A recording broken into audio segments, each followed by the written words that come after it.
El 20 de agosto de 2025, las fuerzas israelíes irrumpieron en la ciudad de Gaza, donde casi 1 millón de civiles desplazados habían buscado refugio, muchos de ellos ya hambrientos.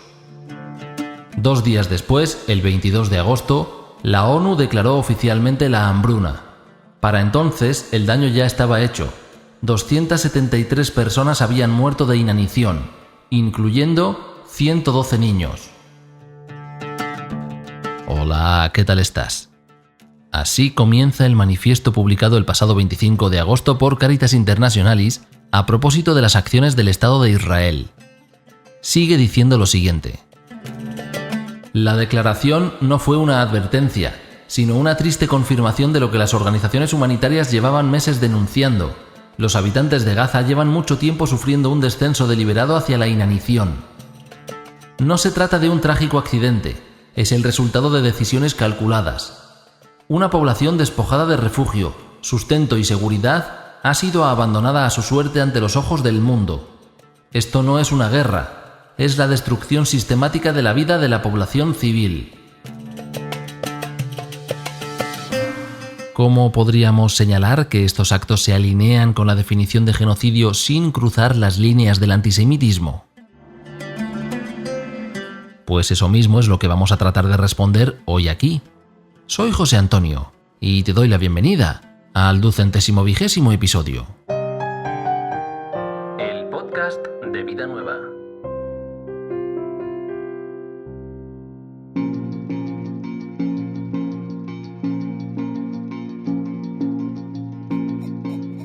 Genocidio. Un término que fue reconocido por primera vez como crimen por las Naciones Unidas en 1946. El Estado de Israel firmó para adherirse a su reconocimiento el 17 de agosto de 1949, apenas un año después de su nacimiento como país. Y en marzo del 50 lo ratificó. Y siguiendo los mismos datos de la ONU, el Estado de Palestina hizo lo mismo en abril de 2014. Así que ambas partes reconocen públicamente lo que es un genocidio. El origen de esta palabra lo encontramos en la figura de Raphael Lemkin, un jurista polaco de ascendencia judía. El profesor Joaquín González de la Universidad Complutense de Madrid lo explica de este modo al recordar la vez que Lemkin fue invitado a participar en 1933 en la Quinta Conferencia Internacional para la Unificación del Derecho Penal. La gente no conoce que toda la historia de genocidio empieza en Madrid.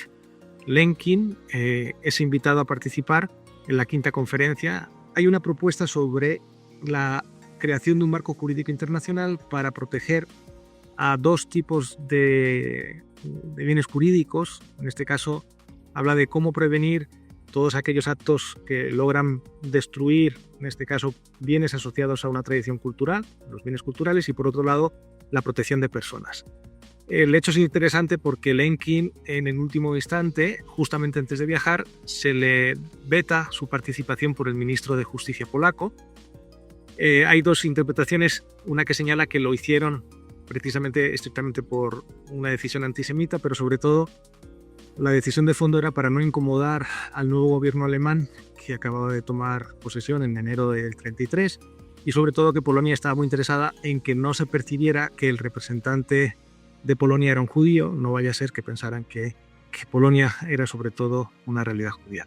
Pero sin embargo, Lemkin sí presenta con anticipación este documento que circula y sobre todo es el primer precedente que presenta un nuevo concepto. Ese nuevo concepto es: tenemos que proteger a las personas, a la condición humana, de la persecución y la destrucción de su legado cultural, material y también personal y biológico. Puedes escuchar al profesor Joaquín González en YouTube en conversación con el Centro Sefaradí Israel al hablar sobre esta misma cuestión. Más tarde, ya en 1944, Raphael Lemkin publicó un libro donde definía el genocidio como tal. Y es que en agosto de 1941, el primer ministro británico Winston Churchill pronunció en un discurso que la Europa de aquella época estaba en presencia de un crimen sin nombre. Y entonces Raphael Lemkin lo propuso: genocidio. En 1946, las Naciones Unidas lo dejaron recogido en las leyes internacionales como un crimen. Me parece importante la información aportada por el profesor Joaquín González sobre el hecho de que Lemkin ya hablaba sobre la necesidad de proteger a las personas a nivel internacional desde 1933 o incluso antes, sabiendo que los textos no se escriben de la noche a la mañana. Por tanto, no fue el holocausto perpetrado por la Alemania nazi lo que removió la inquietud de Raphael Lemkin, sino tal vez el miedo a que algo así pudiera ocurrir. Aunque no fue hasta terminada la guerra cuando supimos de la magnitud de la barbarie, y en ese momento ya resultó complicado no sobrecogerse ante lo profundo de la maldad humana. Al hilo de esto, nos vamos a acordar de Steven Spielberg, que en 2014 habló ante las Naciones Unidas en estos términos. Las Naciones Unidas son una de las instituciones más importantes creadas por la humanidad, no solo por nuestra esperanza compartida de que logrará cumplir lo proclamado en su carta, sino porque son un lugar donde los representantes de todos los pueblos del mundo pueden escuchar a testigos relatar sus vivencias y tras escucharlos se formulan políticas. Se trata de un lugar donde el testimonio sirve de base a la acción. Me hice cineasta porque para mí era importante poder comunicar mis inquietudes y preocupaciones a mi público y al convertirme en padre, a mis hijos. Me pasé aproximadamente 20 años dirigiendo a tiburones, extraterrestres y dinosaurios hasta que creí que había llegado el momento para mí de hacer una película sobre el Holocausto. Pero en cuanto empecé a dirigir la lista de Schindler, me percaté de que no me sentía en absoluto en condiciones de realizar esta tarea. Durante la filmación, los supervivientes del Holocausto me contaban sus historias. Muchos decían, por favor, después de la historia de Oskar Schindler, cuente la mía. No es que me estuvieran pidiendo que hiciera un film sobre ellos, sino que me pedían que ayudara a asegurar que se dejara constancia indeleble de lo que les había tocado vivir a ellos, a sus seres queridos, a sus ciudades, a toda su cultura y a su civilización.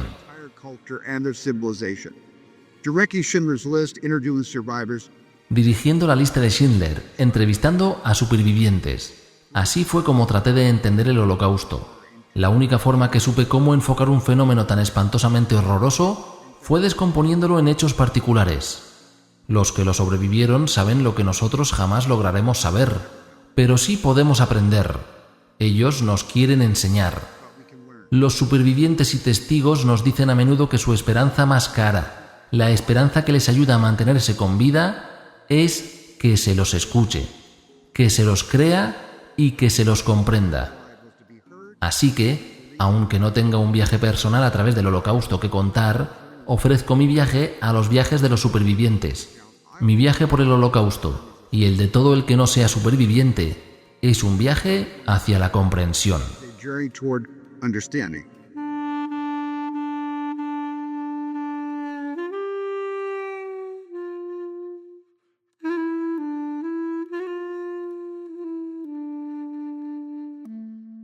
Nos acordamos de Steven Spielberg porque quizás en un futuro alguien se atreva a hacer una película de esa magnitud, pero sobre lo que está ocurriendo en Gaza. En su discurso de 1941, Winston Churchill expresó que la hambruna y la peste eran males que todavía estaban por venir tras las huellas sangrientas de los tanques de Hitler.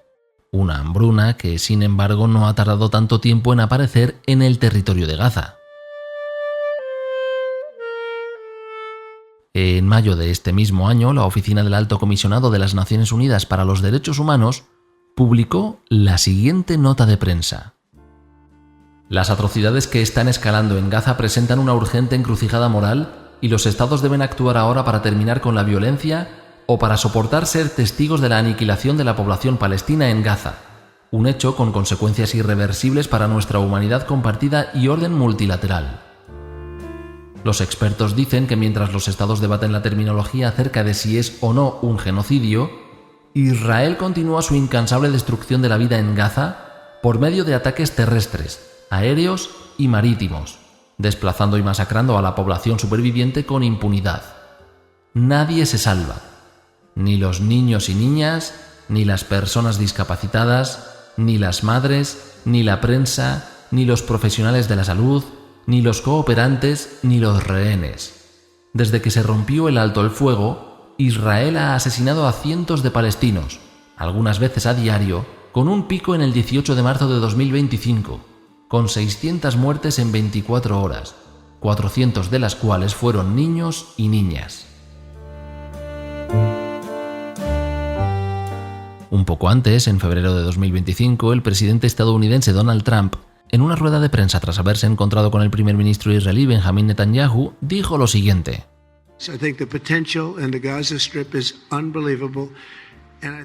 creo que el potencial en la Franja de Gaza es increíble y creo que los representantes de todo el mundo estarán allí y que también vivirán palestinos. Palestinos vivirán allí, mucha gente vivirá allí. Pero han intentado lo contrario, y lo han hecho durante décadas y décadas y décadas. No ha funcionado y no lo hará jamás. Tenemos que aprender de la historia. No podemos dejar que se siga repitiendo. Tenemos una oportunidad de hacer algo que pueda ser fenomenal. Y no quiero hacerme el interesante ni el sabio, pero la Riviera de Oriente Próximo podría ser algo maravilloso.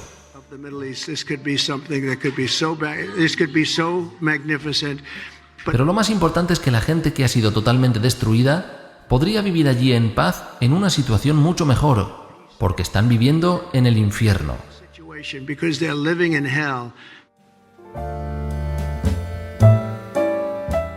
De todo lo anterior emana una duda que me parece lícita. Cuando el presidente Donald Trump hablaba sobre aprender de la historia, sobre no dejar que se siga repitiendo y sobre hacer algo que pueda ser fenomenal, ¿a qué se refería exactamente? Porque si regresamos al manifiesto de Cáritas Internacional con el que comenzábamos, ahí escuchábamos que los habitantes de Gaza llevan mucho tiempo sufriendo un descenso deliberado hacia la inanición, que no se trata de un trágico accidente y que es el resultado de decisiones calculadas. Cuando toda esa tierra, regada con la sangre de miles de personas, termine convirtiéndose en un destino turístico, ¿sabrán sus visitantes que esas vacaciones a precio reducido fueron posibles gracias al exterminio de la gente que allí vivía?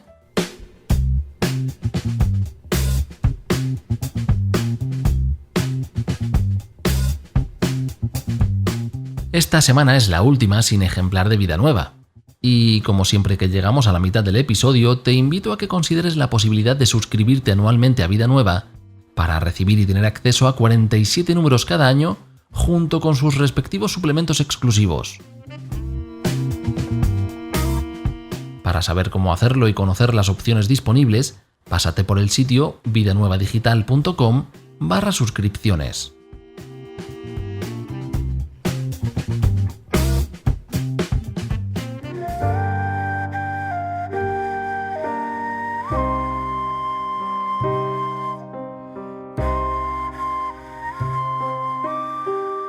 Así que, según hemos visto en la primera parte, lo que ha venido sucediendo en la Franja de Gaza durante el último año tiene todo el aspecto de desplazamiento y aniquilación de una determinada población, junto con sus elementos estructurales y culturales.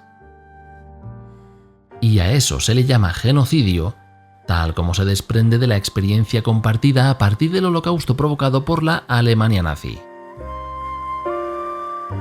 Sin embargo, nos encontramos aquí con un atolladero informativo. En mayo de 2016, la Alianza Internacional para el Recuerdo del Holocausto, la IRA por sus siglas, publicó un texto donde se ofrecía una definición de antisemitismo que dificulta la asociación de conceptos, hechos y situaciones sin caer precisamente en actitudes antisemitas. De una parte, el texto indica que es antisemita aplicar una doble vara de medir al Estado de Israel si se le pide un comportamiento no esperado ni pedido a cualquier otra nación democrática. Y por otro lado, también afirma que es antisemita establecer comparaciones de la política actual de Israel con aquellas del partido nazi.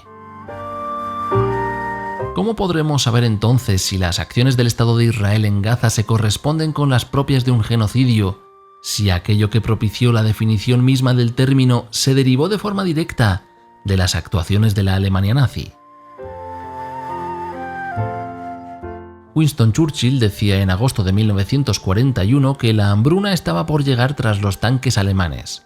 Sin embargo, en palabras de Cáritas Internacional, los habitantes de Gaza han sido empujados a la hambruna de forma sistemática y premeditada. Al fin y al cabo, lo que se pretende en última instancia es que un pueblo desaparezca de una tierra en la que ha habitado de forma continuada durante cientos de años.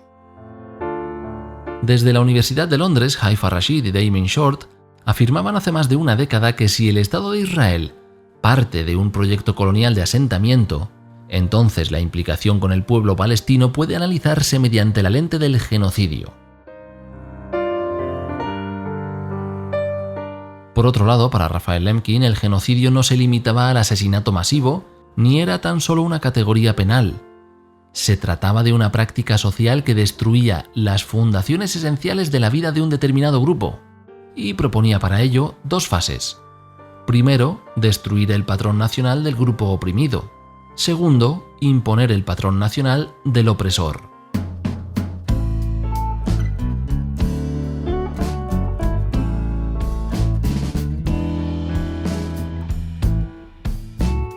Regresando a Haifa Rashid y Damien Short, estos sacan a relucir la existencia en 1948 del llamado Plan Dalet, cuyo propósito, dicen los investigadores, era realizar una limpieza étnica. En concreto, dicen lo siguiente: la esencia del plan era la limpieza de fuerzas hostiles y también potencialmente hostiles fuera del interior del territorio del Estado de Israel, estableciendo una continuidad territorial entre las mayores concentraciones de población judía y asegurando el futuro de las fronteras estatales antes de la invasión por parte de estados árabes. La Haganá señaló a casi todas las poblaciones como activamente o potencialmente hostiles.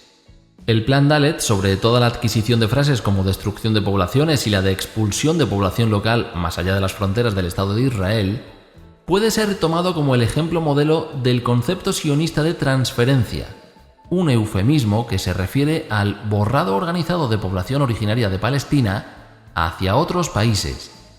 Y también se puede entender como prueba de que existía un programa premeditado de limpieza étnica. Asimismo, los investigadores Rashid y Short sacan a relucir las declaraciones de Joseph Weitz, un antiguo responsable del departamento de la Agencia Judía para la Colonización. Y es que Weitz decía cosas como esta: entre nosotros debe quedar claro que no hay espacio para los dos pueblos juntos en este país. No debemos dejar sin conquistar nuestra meta de ser un pueblo independiente de los árabes en este pequeño país. La única solución es una Palestina, al menos la Palestina al oeste del río Jordán, sin árabes, y no hay otro camino distinto de transferir a los árabes desde aquí a los países vecinos, de transferirlos a todos ellos, no solo una población. No debe quedar ni una sola tribu. Si tenemos en cuenta todo lo que estamos atestiguando en estos últimos tiempos, aquel plan llamado Dalet parece haber regresado a la vida. Y tomando como referencia el texto de la Alianza Internacional para el Recuerdo del Holocausto, caeríamos en el terreno del antisemitismo si señalásemos que algunas de las decisiones tomadas durante este conflicto asimétrico se parecen, en fondo y forma, a las que tomó en su momento la cúpula de dirigentes nazis. Es por ello que me parece importante traer a primer plano la palabra y el pensamiento de personas con un criterio formado en la materia. Tal es el caso del profesor Israel Yuval, de la Universidad Hebrea de Jerusalén. En una conferencia de principios de la década de los 2000, el profesor Yuval ya decía esto: más que ninguna otra nación, la identidad judía está basada en el imaginario de una memoria colectiva más que en un territorio común. Pretendo examinar las fuentes de un mito que ha tenido una influencia crítica en el establecimiento de la memoria colectiva y la identidad israelí moderna. Al hacerlo, me encuentro a mí mismo caminando por una delgada línea. De un lado, soy un sionista leal que es consciente de la necesidad de la existencia del Estado de Israel. Por otra parte, me siento profundamente cuestionado por el precio pagado por los palestinos para la consecución de ese sueño. Como muchos otros, busco desesperadamente una solución justa que minimice el dolor y el sufrimiento de ambas partes.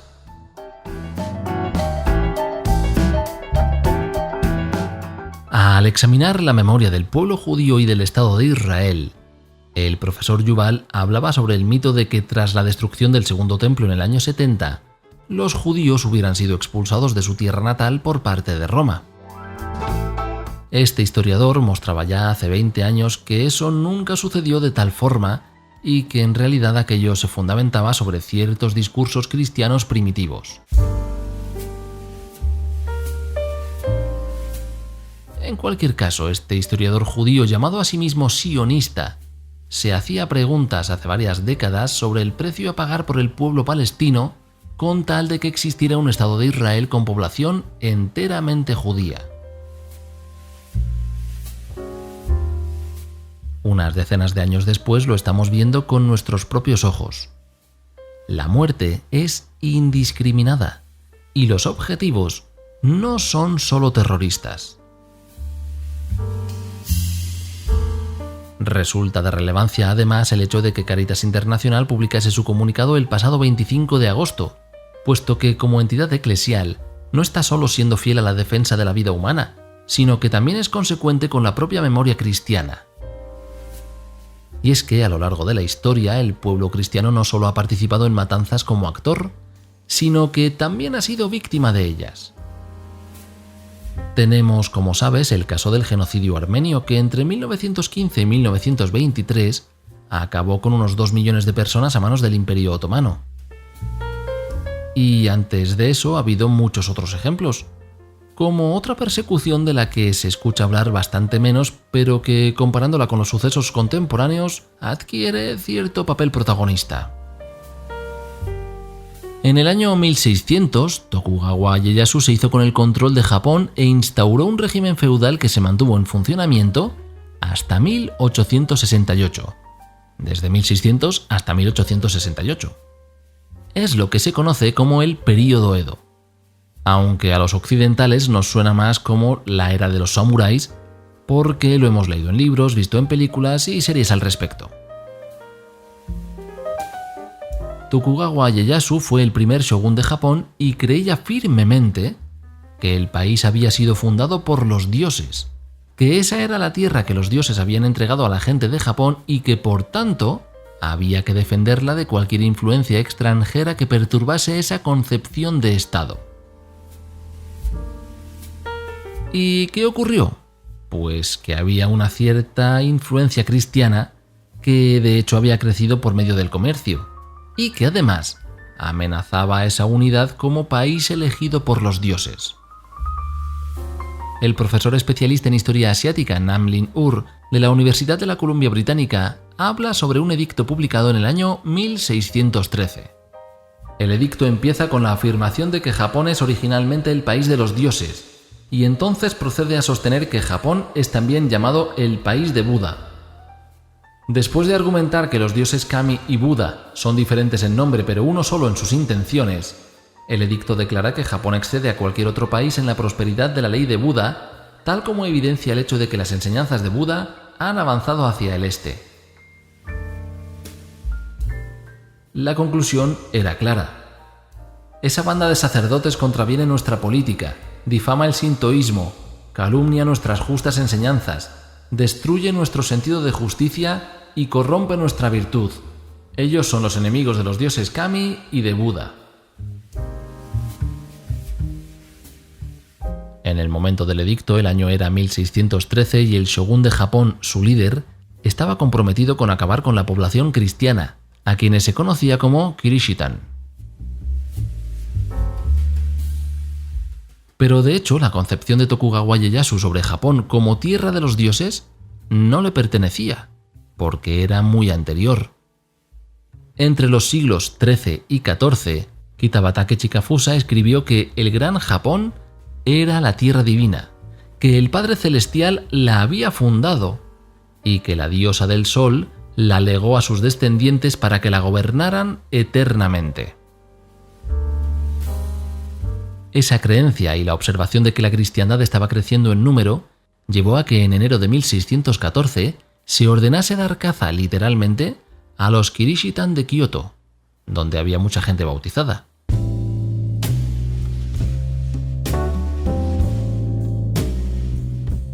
Dice el profesor Namlin Ur que los Kirishitan fueron forzados a abandonar su religión bajo tortura, prisión o ejecución.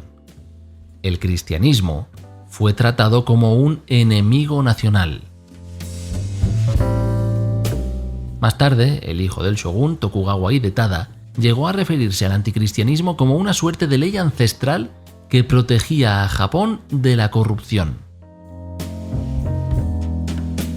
En 1619 ordenó quemar a 52 personas.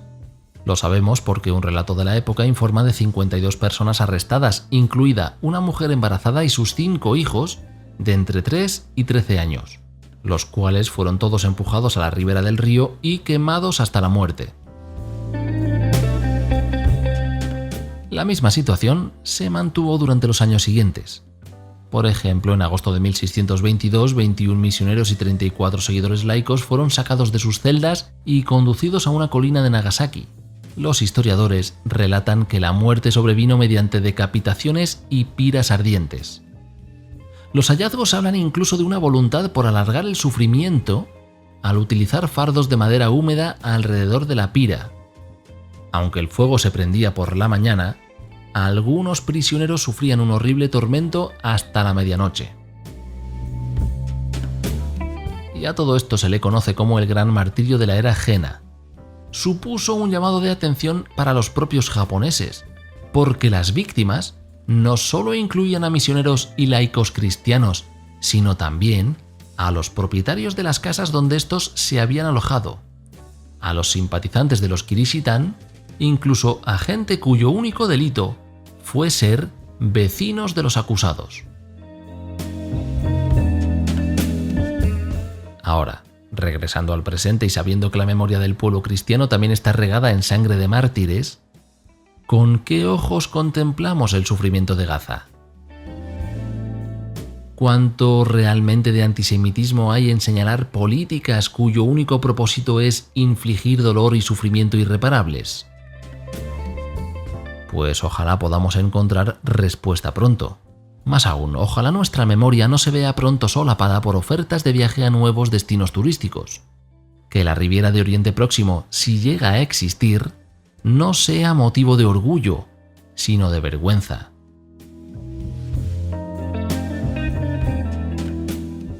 Está claro que el relato histórico lo confecciona muchas veces aquellos que tienen la espada más grande. Sin embargo, muchos ecos de muerte sin sentido tienen la capacidad de atravesar incluso los impedimentos más feroces.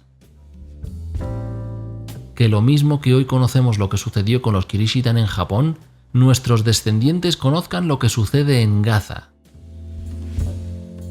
Nos despedimos con aquello que dice el comunicado de Cáritas Internacional. Esto no es una guerra, es la destrucción sistemática de la vida de la población civil.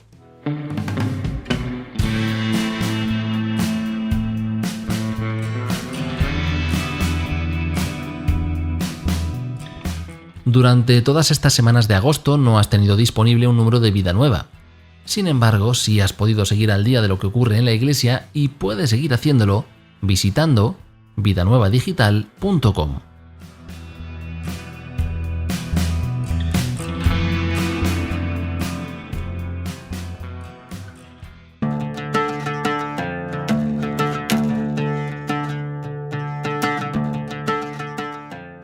Al comienzo nos preguntábamos si era posible señalar lo que ha estado sucediendo en Gaza desde la perspectiva del genocidio sin rebasar los límites del antisemitismo. Resulta complicado viendo algunos puntos de la declaración de 2016 de la Alianza Internacional de Recuerdo del Holocausto. No se le está pidiendo al Estado de Israel ninguna otra cosa que no se esperaría de una nación democrática, es decir, que no bombardee ni utilice poderosos medios militares para acabar con la vida de gente que no tiene parte directa en el conflicto. O que no utilice el hambre como arma de guerra, que visto lo visto parece que hayamos retrocedido a la Edad Media pero con tecnología avanzada. Ya tan solo falta lanzar los cadáveres por encima de las murallas para propagar enfermedades.